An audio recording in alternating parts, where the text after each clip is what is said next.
Subscribe to our YouTube channel, Joy Learning TV.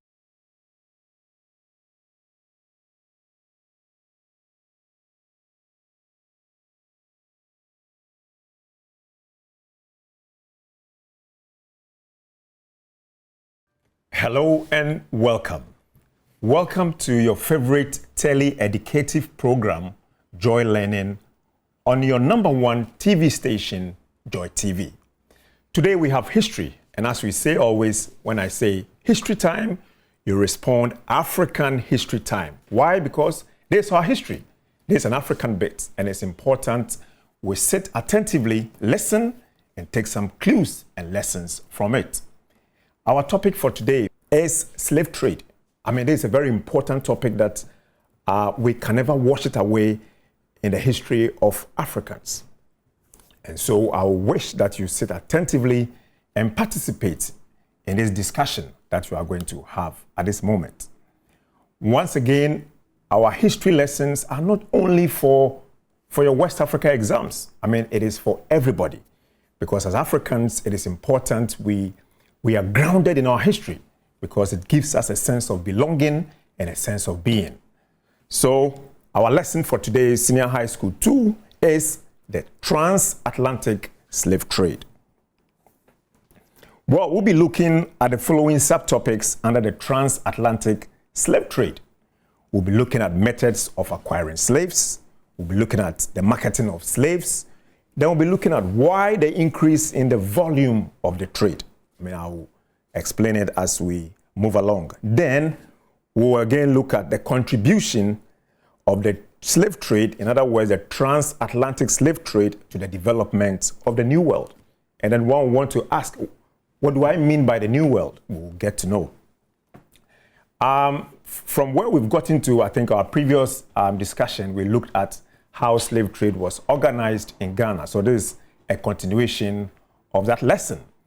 The methods of acquiring slaves actually can be included in that. It was part, so we are just trying to recollect what we did in our previous lesson the previous time. So methods of acquiring slaves. Methods of acquiring slaves to be shipped to the New World. That is what we are going to be discussing.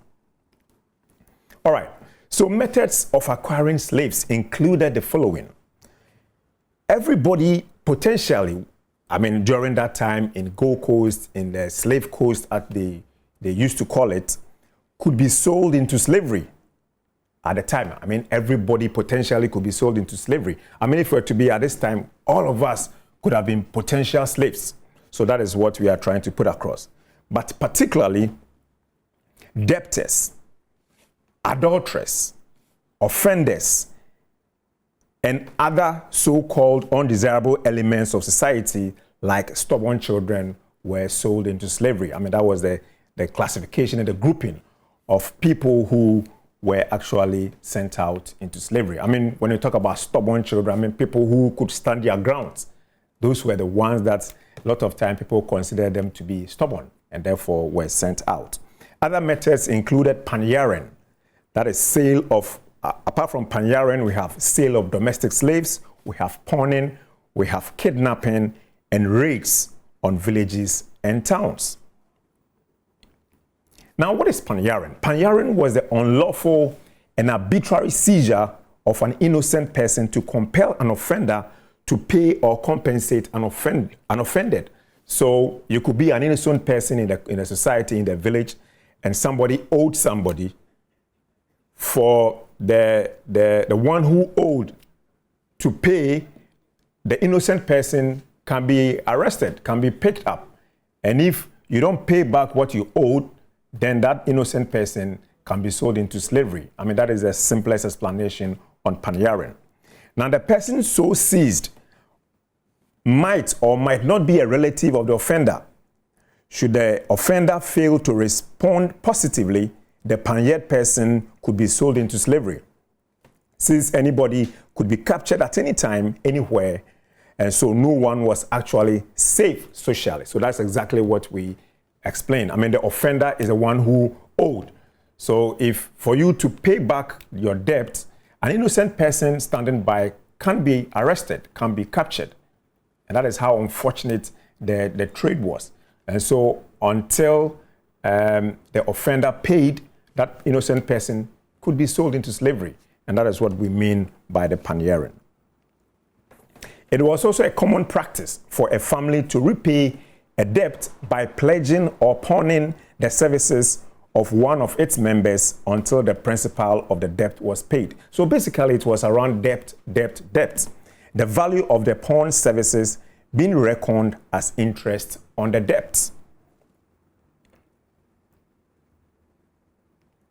Sometimes some of the Europeans themselves and other African agents could organize raids on villages and towns, and captives from these raids were taken or sold away as slaves. And so again, it is important we pause for a moment and digest this very important discussion here. We are saying that sometimes some of the Europeans themselves were part of the raids. So we've had instances where, and I'm saying this is our history, this is an African history. So we need to get it right, get it straight, so that whenever it comes in our exams, we'll be able to write it well. And also, not for exam purposes, but to build in us a sense of belonging, a sense of knowing our past and where we have come from. So it is not entirely correct that it was only Africans who were engaged in the trade. I mean, from what we have just stumbled on or come across, some of the Europeans themselves, together with some greedy Africans, were agents, and they went into the communities and organized for raids, and those that they captured were sold into slavery. Across the interior of West Africa, Muslim families organized slave caravans and moved them from the interior to the coast. And that is what was happening. I don't know if you've been to Asare Manso before, but there's a slave bath there, a river that the captured innocent people that we term slaves, wherever they had walked from. I mean, that was where they took their last bath, and from there they walked on to the either Cape Coast Castle or Elmina Castle to be sold off into slavery. And they came along as caravan. I'll show you a picture of that pretty soon. So captives of war also could be sold as slaves. I mean, whenever the communities went into war, those that they captured were sold or could be sold into slavery. I mean, in recent times, we have seen the war between Russia and Ukraine. And a lot of times we hear in the news, some Russian soldiers have been captured by the Ukrainians. On the other side, some Ukrainians have also been captured by the Russians. And those were the people I'm talking about. They are called captives. In the slavery days, such persons could have been sold into slavery. And there's a very good picture of a caravan of slaves. Let me go back. And then, as I said, across the interior of West Africa, Muslim families organized slave caravans and moved them from the interior to the coast. And that's exactly what I've showed you. So these people might have been coming from far off in the interior, and they were being walked to the coast. And as I indicated, if when you have the time, you could visit Asare Manso, the slave bath, the river there. That is where they took their last bath, and then onward they moved to either the Cape Coast Castle, the Elmina Castle, Anumabo, or what have you. So that is exactly a slave caravan. All right. Along the gold and slave coasts, an area now comprising the nations of Ghana, Togo, Benin. So basically the coastal belt of West Africa.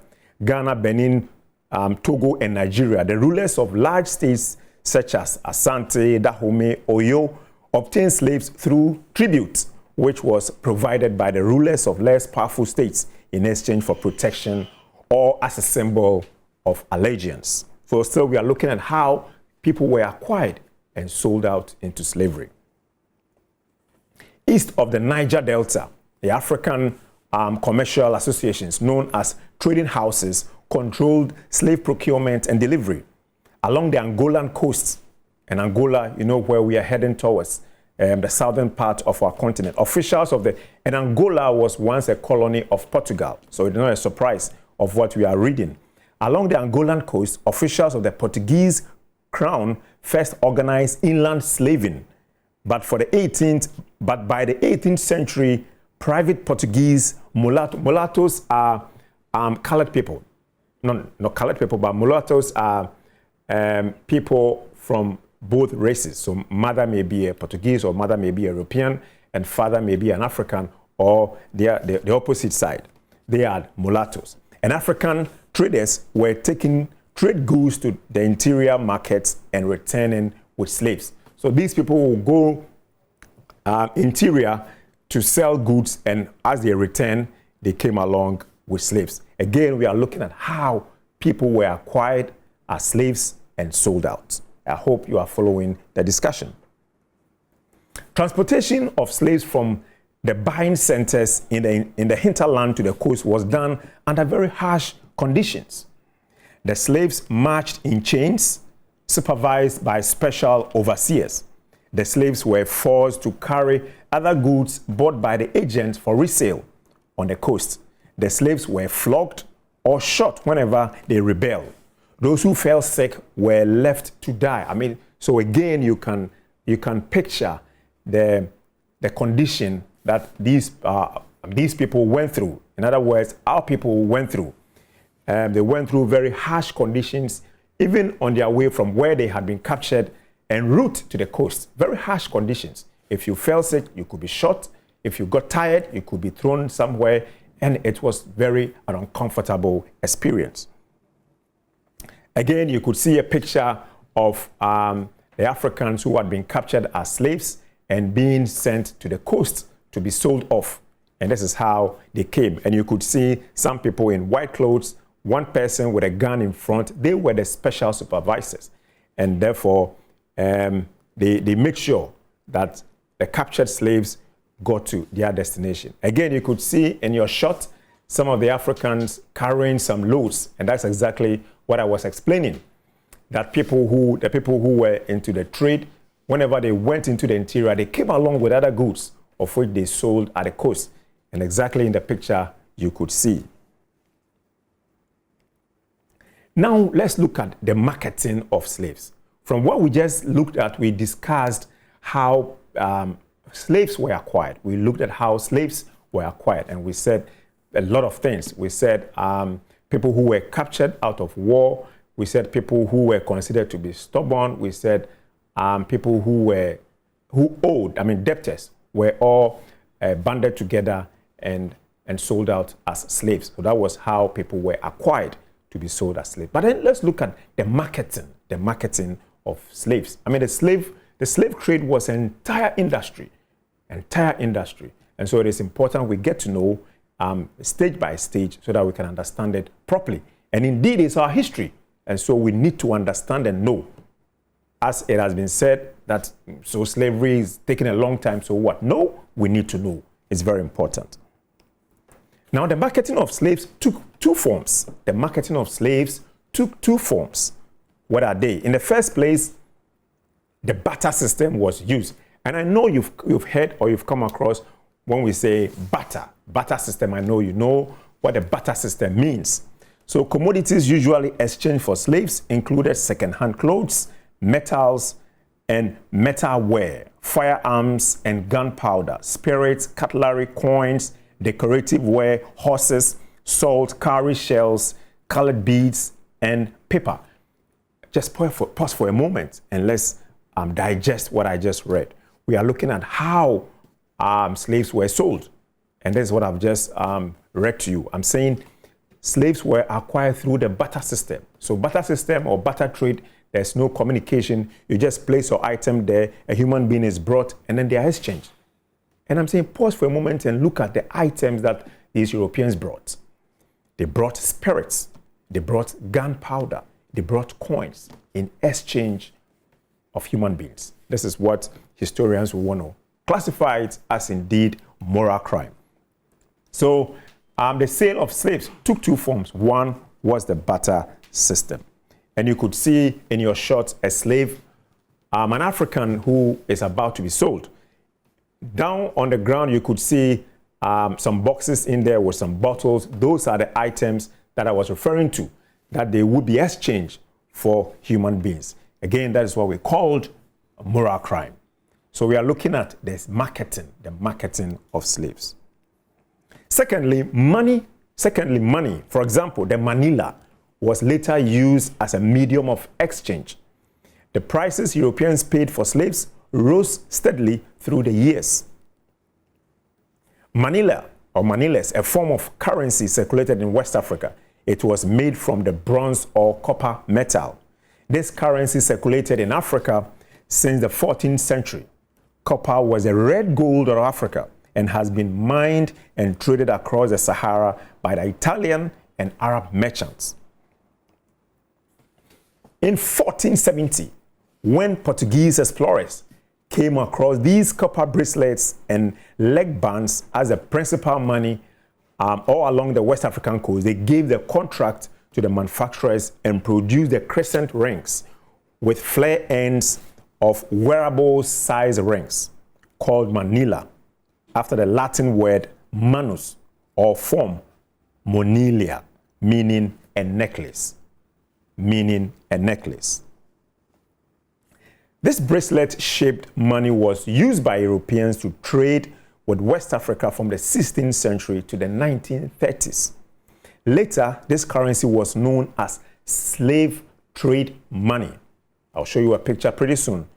Later, this currency was known as slave trade money, after the Europeans started using them to acquire slaves for the slave trade in America. In your short is what I'm talking about to be the currency. This is what I'm talking about to be the manila. So they use this in the acquisition of slaves. And this was a currency that they used. I'm saying these are the rings that we term as manila. And these were the ones that they used to acquire human beings. An English buyer could obtain a healthy slave for 5.5 pounds, not less than even 6 pounds. So you can calculate 5.5 pounds at this moment and see the worth that an African slave was sold for. So an English buyer could obtain a healthy slave for 5.5 pounds worth of commodities in 1690 and 14 pounds worth in 1760. So far as storage was concerned, the slaves were kept in the forts and castles of unhygienic houses called barracoons. In some areas, like the Cape Coast and Elmina castles, very dark dungeons were built to keep the slaves. I am sure you have visited the Cape Coast Castle, you've visited Elmina Castle, you've visited Anomabo, and all the forts that have surrounded us from the coastline, from Western region to the Volta region. Indeed, Ghana is believed to host the most of the forts and castles that these Europeans built when they came to our shores. So that is where they kept their slaves. They kept them in very unhygienic houses called barracoons. Keep that in mind.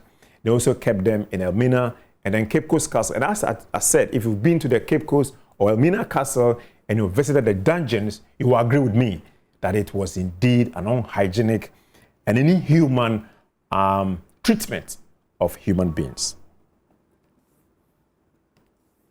The final stage of the organization of the slave trade in Ghana concerned shipment.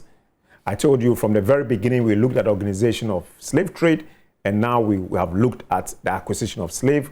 We are looking at the marketing. Now we're on the stage of shipment.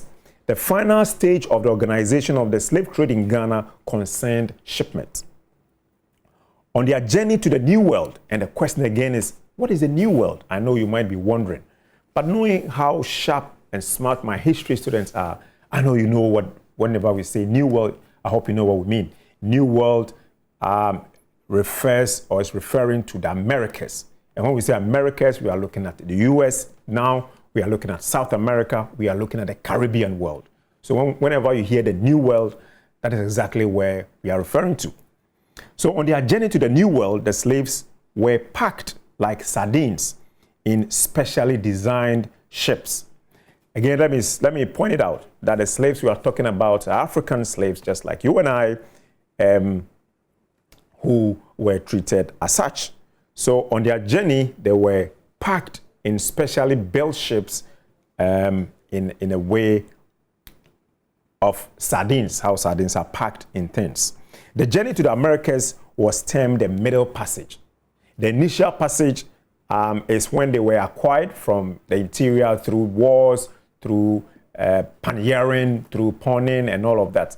Now the Middle Passage is when they were on their way to the New World. So the journey to the Americas was termed the Middle Passage, and from where they landed in the Americas to their final destination was termed the Final Passage. So the initial passage, or the first passage, is when they were acquired on the African land and then brought to the castles to be shipped to the New World. On their way to the New World, that is the Middle Passage, that is a shipment. And when they arrived, or wherever they arrived at, it could be in Brazil, it could be in the Caribbean, Jamaica, Cuba, wherever, it could be in the United States, that is termed the Final Passage. Now you could see again in your shots, the Africans being pushed down the specially built boats to be arranged and organized as sardines. So that is how it was done, with their hands tied behind them. And you could see the European or white slave masters standing there. And exactly that is what I was talking about. The Africans, or the slaves, are packaged like sardines. Exactly what you see. Now this is our history. So please, let us take in as such. Let us be serious with our history, and then let us learn from it that it should never happen again. And we are not going to be bogged down also by this. We will definitely have to move on. But it's important we get to know our history. So why the increase in the volume of the trade? Why the increase in the volume of the trade? We know that as the trade started, along the line, it increased. The volumes of the human beings increased in terms of acquisition, in terms of shipment to the New World. The volumes increased.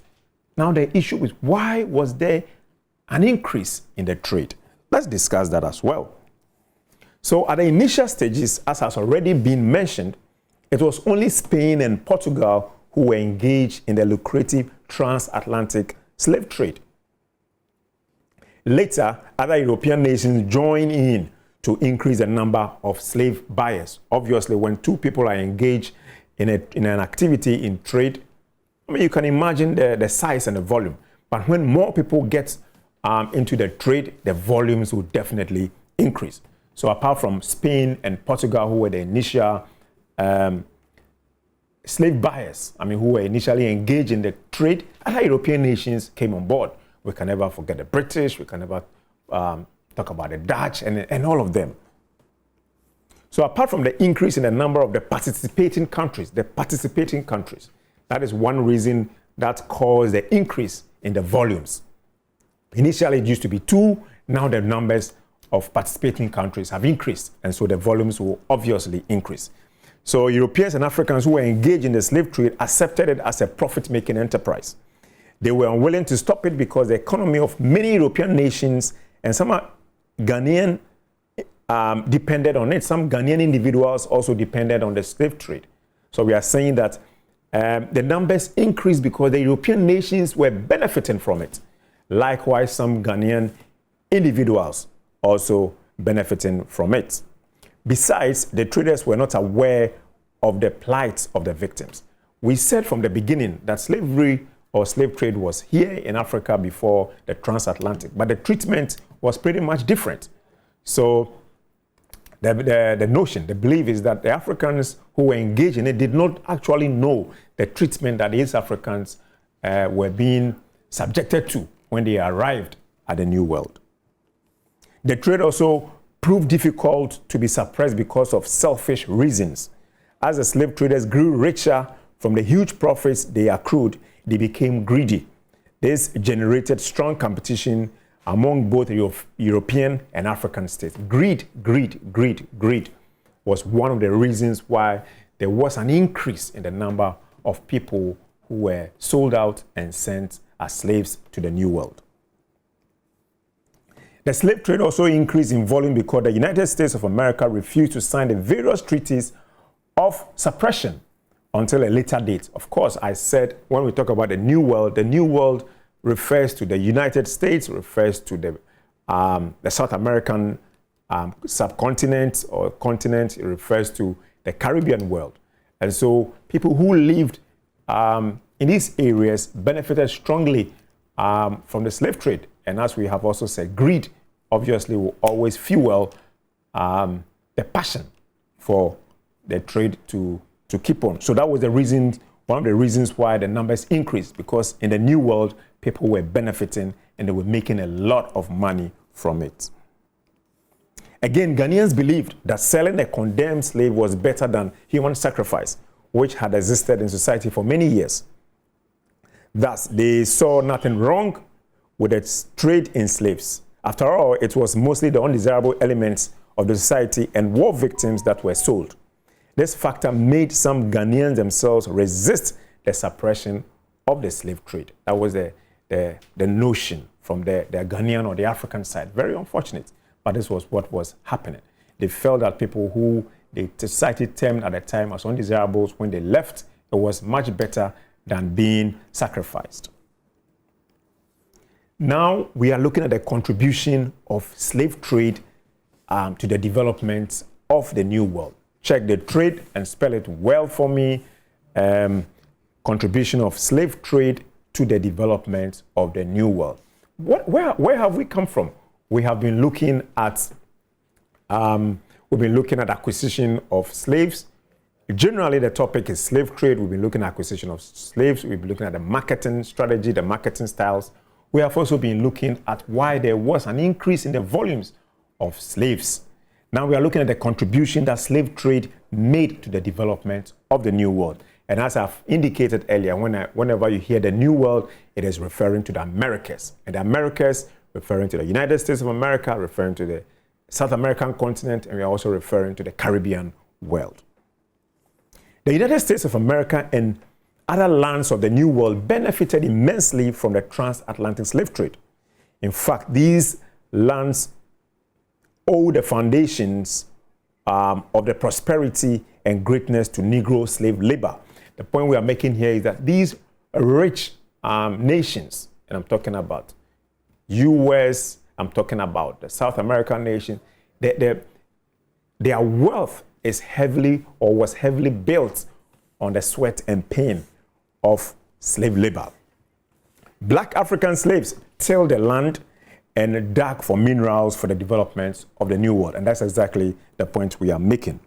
So if these nations are richer today, a chunk of the credit is to the black labor that tilled and mined for the prosperity of the New World. Negroes played active roles in American military service. They fought for America in the First and Second World Wars. For example, in the Second World War alone, some 701,678 Negroes soldiers were recruited to fight for America. It tells you how inclusive the Africans have been in the socio-economic and political development of America and the New World. We are saying that the First and Second World Wars, African slave involvement was very, very huge. In your shot is a distinguished black soldier, the first black brigadier general, Charles Young. I mean, this is the contribution of black or African slave labor to the development of the New World. We can look at it from the military point of view. And the first brigadier general of African descent was Charles Young. You can Google and read more about this general, noble and brave general, Brigadier General Charles Young. Negro writers and artists have contributed to enrich American art and literature. Booker T. Washington, for instance, wrote the book Up From Slavery. Again, W.E.B. Du Bois and others produced historical works on Negro history, all to the glory of America. And the moment I mention W.E.B. Du Bois, you know Du Bois, after all that he did, came and settled in Ghana, actually died in Ghana, and is buried in Ghana. So you could go to the Du Bois Center and read more about this great African son. In your shot is a picture of W.E.B. Du Bois. I'm saying we have a center in Ghana, Accra, Cantonment. Kindly visit the place, not necessarily as a student of history, but anybody else, because this is our history. And you will learn a lot from the works, the writings, and the dedication, the Pan-Africanism of W.E.B. Du Bois. The New World also gained from the slave trade through the achievements of Negroes in the field of science. Benjamin Banneker became a famous American inventor, astronomer, and mathematician. Also, George Washington Carver, a Negro, was a pioneer in research in soil and crop chemistry at his Tuskegee Institute. In the world of astronaut, the first African-American to go to space was Dr. Mae Jemison. I mean, she is a woman. And the first African-American woman to invent a new super heavy element called tennyson, in fact, named after the state of Tennessee. The element number 117 is Clarice Phelps. I mean, these names, I charge you as my students. I mean, just read on them. Just Google and read more on them. But these are people who have distinguished themselves, African-Americans who have distinguished themselves in several fronts. And so I show you the picture of the first female astronaut. First female astronaut, the name again is Dr. Mae Jemison. Then in your shot is another woman. This is an encouragement also to my African history young ladies who are watching me. The encouragement is that you can do whatever. You can do it. I mean, that's what history is telling us, that we have people that we can emulate, people that we can look up to. They did it, and so you can do it as a history student. So in your shot is, what's her name? Clarice Phelps, the first African-American woman to invent a new super heavy element. So an addition to the elements that we have. That is her beautiful picture there. In music and sports, the Negroes helped largely to make America supreme in the world. Afro-American and Jamaican reggae music stars like Bob Marley, Winston Grovey, and others virtually conquered the musical world. In sports, America could boast of Negro sprinters like Carl Lewis and others. The greatest American boxers like Joe Louis, Muhammad Ali, Mike Tyson, Evander Holyfield, etc. were all Negroes. In your shot is a picture of the greatest boxer the world has produced, Muhammad Ali, when he visited Ghana. And there he is with our first president, Osajifo, Dr. Kwame Nkrumah. Muhammad Ali, late, but that is his picture in Kente. Also, in your shot, I know you can easily identify the picture, beautifully smiling. The big smile there is Bob Nestor Marley, who has contributed greatly to the music world. Well, so we will have to come to an end. But before we do that, let's do a quick recap of what we have done in history today. Slavery, the transatlantic slave trade. I'm saying this is the second edition of it in terms of segment. We've looked at the slave trade itself, where it started from, the Mediterranean involvement of slavery. And today we looked at how slaves were acquired, acquisition of slaves. We have also looked at the marketing of slaves. We have looked at why there was an increase in the volume of slavery. And then we have again looked at the contribution that people of African descent who found themselves in the New World have contributed significantly to the development of the New World in terms of science, sports, maths, astronomy, in terms of astronaut going into space and all of that. They have been so much significant in that. So we are going to end this segment also, but we'll end it here as I put it and continue in our next meeting. This time we'll look at the effect of slave trade on Ghana and how slavery or slave trade was abolished. Very important subtopics to look at. The effect of slave trade on Ghana and the abolishment of slave trade and how it all came about. So stick with me on your number one tele-learning station, Joy Learning, on Joy TV. But obviously, as we do it always, I can never end without giving you an assignment and be passionate about our history. This is our history. So I have some questions for you. Just 3. Go and look out for it. The questions are these. 1, mention 4 contributions of slave trade to the development of the New World. This should be easy. It should be easy. 2, state 4 reasons why there was an increase in the volumes of slave trade. This one should also be easy. But as you sit there, be discussing among yourselves why there was an increase. Then the third one is that you have to mention 2 ways by which slaves were acquired. This should be pretty simple and pretty easy for you to write them down. You never know. In your West Africa exams, history, you might have some questions like this. The bottom line is that let's develop the interest in history, African history, our history, and then studying will be pretty easy for us. So we'll end it here at this time and then continue next time looking at the effect of slavery on Ghana and how slave trade was abolished. Thank you so much. My name is Frank Edu Asare, and I've been taking you one of the most important subjects in the world, as I keep saying, African history, our history. But where did I get my information from? Hey, let me share with you, my friends. The resource material was basically from History of Africa for senior high schools in Ghana. You could go check University of Ghana bookshop. I tell you, you have copies, I know. Go to the Methodist bookshop, wherever, and also read other important historical materials, like our seniors, F.K. Boa, Professor Dubois, and very current historians. I mean, our seniors who have been doing some great works in there. So this is the resource material that you can also go and tap. And I know you enjoy history, not any other history, but African history, our history. Thank you so much. Same time, I meet you. Bye-bye.